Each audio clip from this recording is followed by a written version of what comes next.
Okay, hello class. So this is the continuation of our lesson about information sheet number 5, Microsoft Excel for Teachers. On our previous lesson, different MS Excel Windows screen. So familiar na tayo kung ano-ano yung mga buttons na nandito sa ating Excel at kung ano-ano yung mga tawag sa mga parts na to na ating Excel window.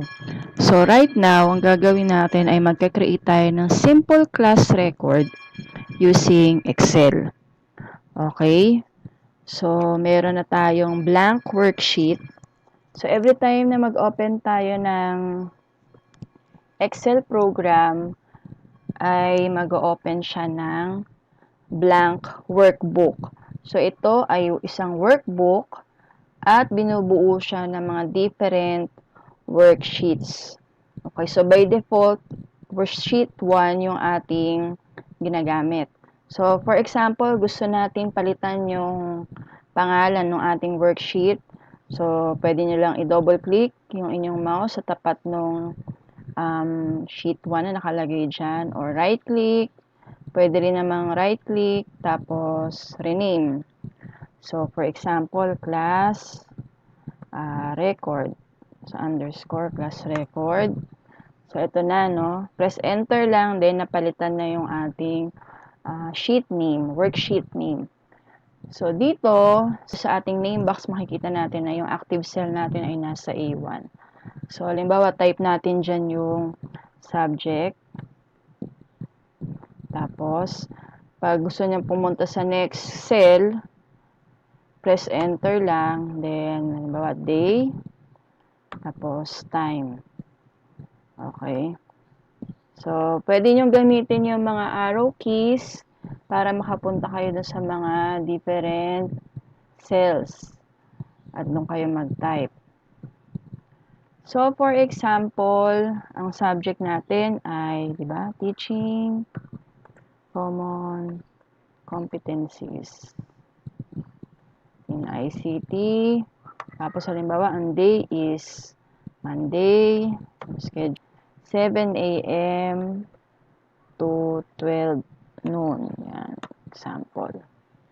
Okay, so halimbawa kayo yung teacher. So, teacher's name. Okay. So, halimbawa, nakita nyo, ay ma'am, lampas.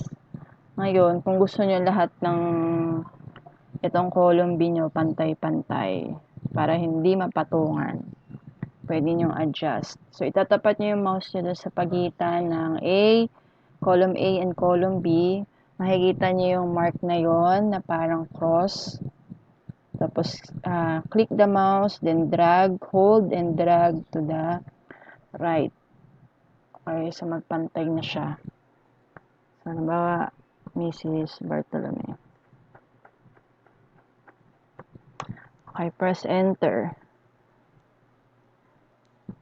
So, halimbawa, dito,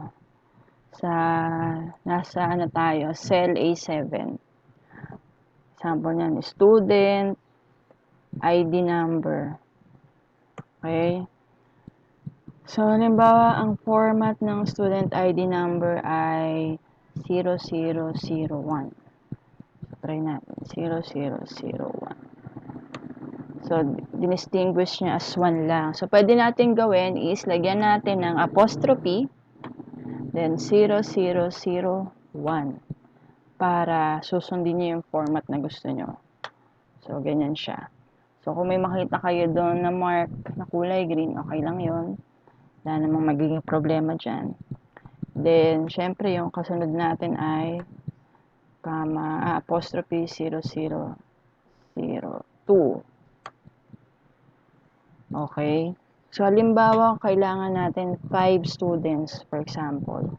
So, click nyo uli yung 0001. Tapos, press nyo sa keyboard nyo Shift, then arrow key down. Okay, so i-highlight natin, ibig sabihin. Tapos, dito sa lower right corner ng ating hinighlight, di ba may mapapansin kayo dyan na parang black dun sa corner na yan, black square na maliit. So, itatapat nyo dun yung mouse.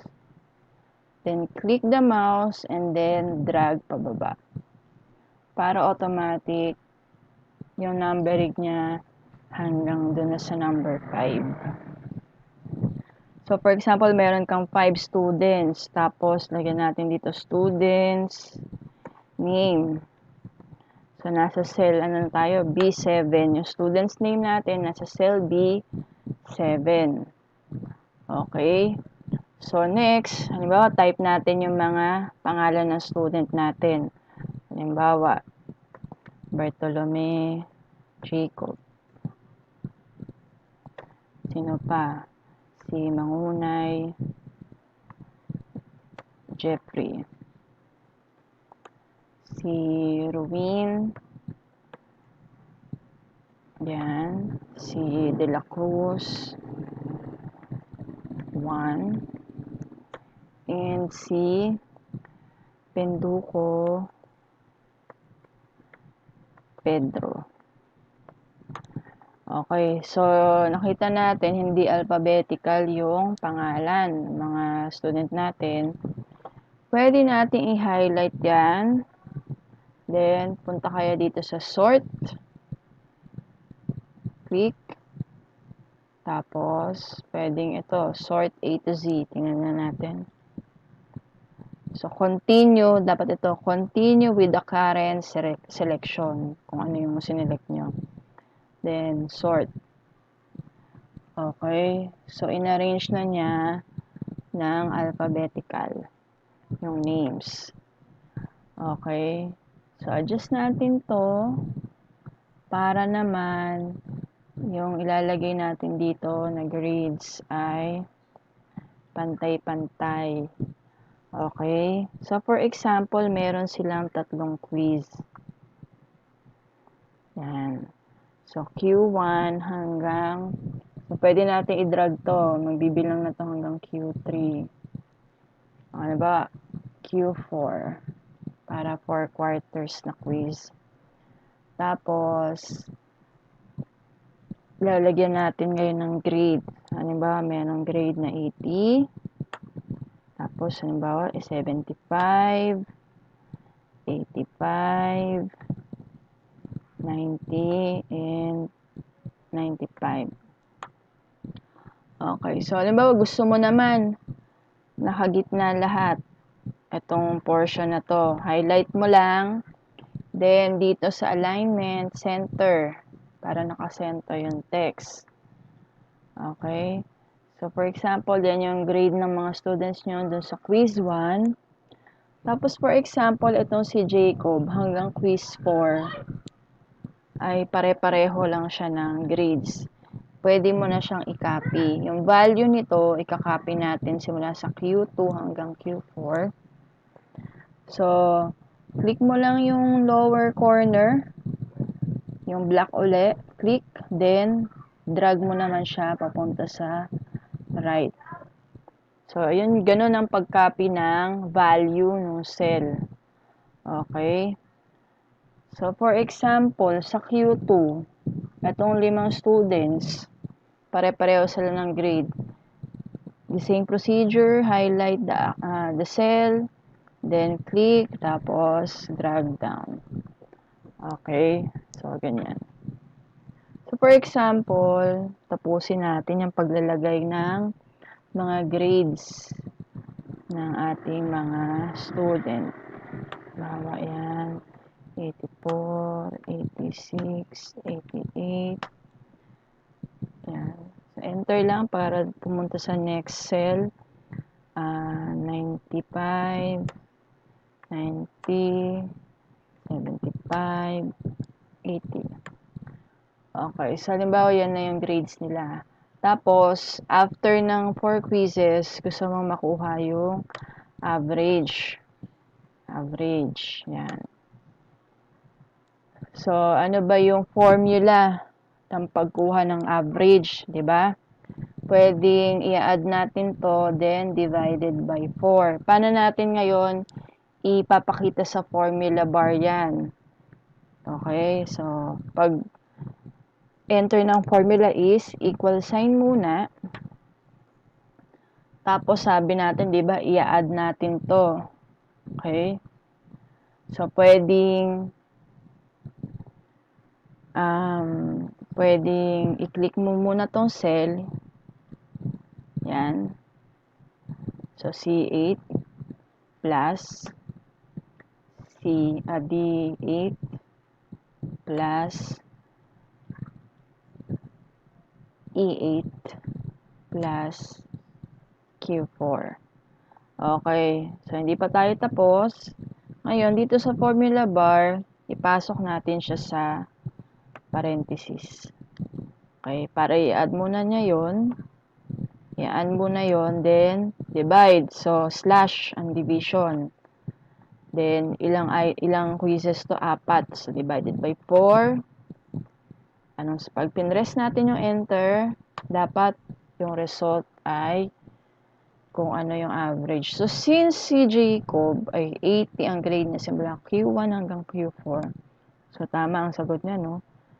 Tama yung average, 80. So, i-center uli natin to.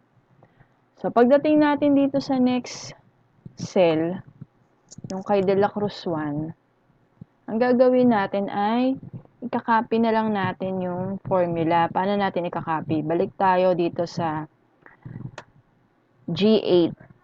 Okay, kasi nandyan yung formula. Then, press Control C or copy. Yan. Yan ang shortcut ng copy or, di ba, pwede nating i-highlight then copy. Then, click nyo yung cell na G9. Tapos, hold yung shift. Then, press down key para maseselect natin itong 4 remaining students na kailangang compute yung average. Then, press Control V. Control V is paste. So, ipipaste natin yung formula. So, Control V. So, ayan na yung kanyang average. Okay? So, nakapansin natin yung tatlong naiwan, may decimal point. Kung gusto natin na walang decimal point, i-highlight natin. And then, dito, pwede nating i-decrease yung decimal point. So, click ko nga kung madi-decrease. Okay, so yan na. Ni-round off na niya dun sa whole number, yung average ng mga students kanina na may decimal point. So, ganyan yung pag-compute ng average. Yan yung long method ng formula for the average. Pero, meron din namang mas mabilis. So, halimbawa, pakita natin dito sa H8, meron ng formula for average. So, ang formula niya ay, so dito tayo sa H8.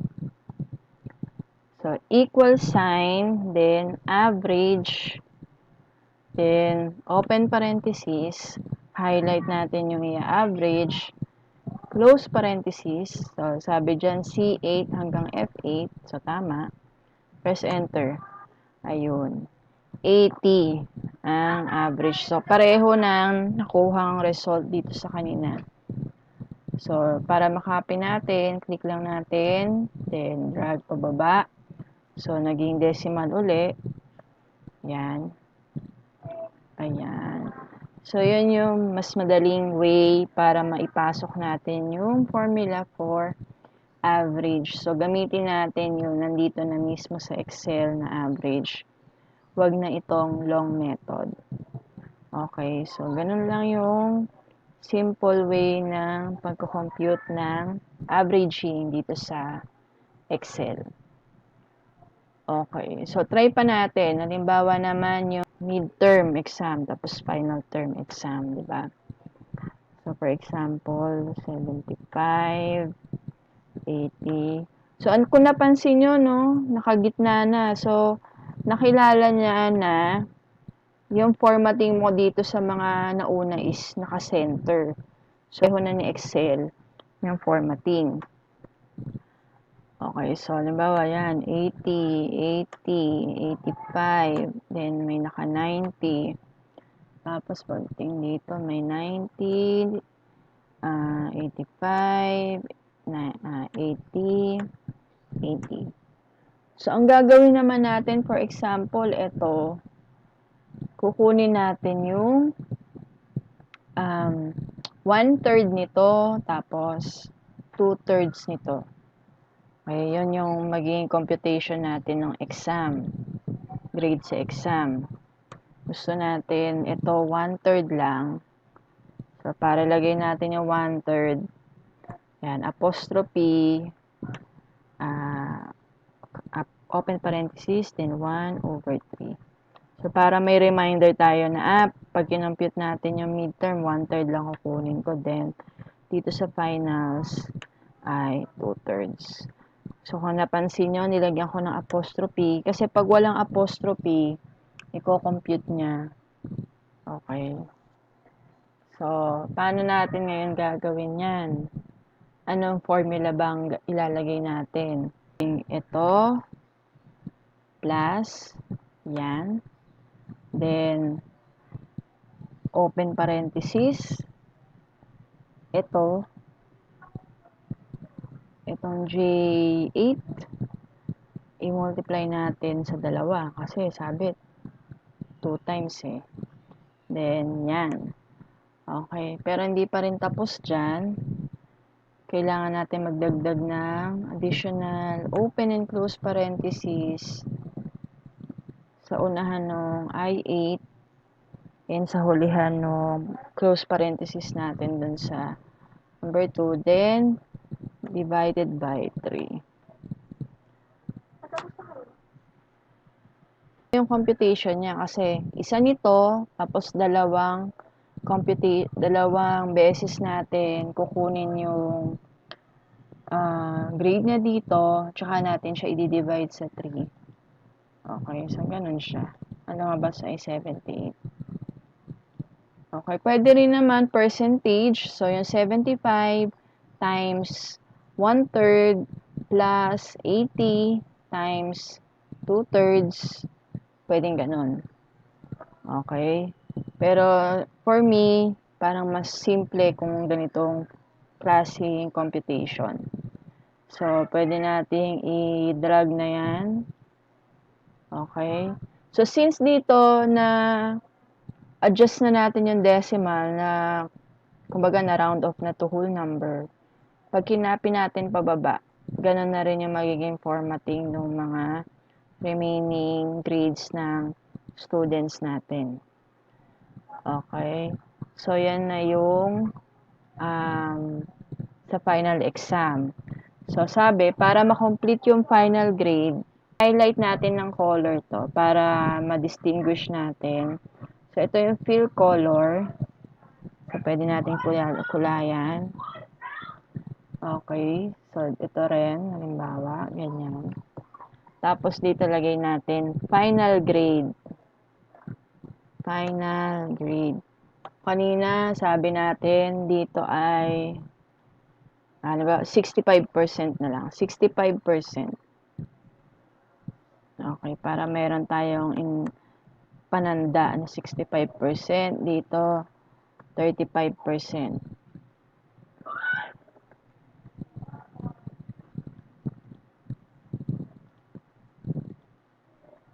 Okay, so yan. Then, yan na, no? So, gusto natin kunin yung 65 and 35%. So, equal. Then, open parenthesis. I-highlight natin. I-click natin yung cell na to. 80. Tapos, times. So, 65%. Ano ba yung 65%, diba? 0.65. Close parenthesis. Plus, open parenthesis uli. Click naman natin to. Then, asterisk uli. Tapos ngayon naman, 0.35. Then, close parenthesis. Okay. So, yan. As enter. So, yan na yung kanyang final grade. So, i-decrease decimal natin. Tapos, i-center natin. Yan na yung final grade ni Jacob sa subject. Okay. So, kapag dinrag uli natin to, makakompute na natin yung para sa remaining grades. So, yan na yung kanilang final grade. Kung gusto nyo lahat to may border, pwede natin i-highlight lahat yan. Then, ito yung mga borders. So, all borders. Yung sample ng sample computation for grades. Okay, so once na okay na yung inyong class record at gusto nyo nang i-save itong mismong workbook, punta lang tayo sa file. So, punta tayo sa file. Then, save as. So, halimbawa, dito natin isa-save sa documents ng ating PC. So, lalagay nyo na yung file name ng inyong workbook. So, pwedeng, halimbawa ay, di ba, school year 2020, tapos second sem, so, ganyan. Then, TLE IC8 class record. Okay, so yan yung inyong file name. For example lang. So, then save. Ayan. At pwede na lang i-close. Para ma-check natin ngayon, no, kung na-save yung ating ginawa. So, sa documents natin sinave, 20-2 TLE. Yan, yung ginawa natin. Ito yung ginawa nating class record in Excel. So, I hope meron kayong natutunan with this lesson. So, marami pa tayong pwedeng gawin dito sa Microsoft Excel. So, umpisa, medyo nakakalito lang siya. Pero, gaya nga na nabanggit ko before, once na lagi na natin tong ginagamit, mas magiging madali na para sa atin yung pag-navigate nito at mas maiintindihan na natin yung ibang mga commands na nandito, lalo na yung paglalagay ng mga formula. Watch out for our next lesson on Microsoft Excel.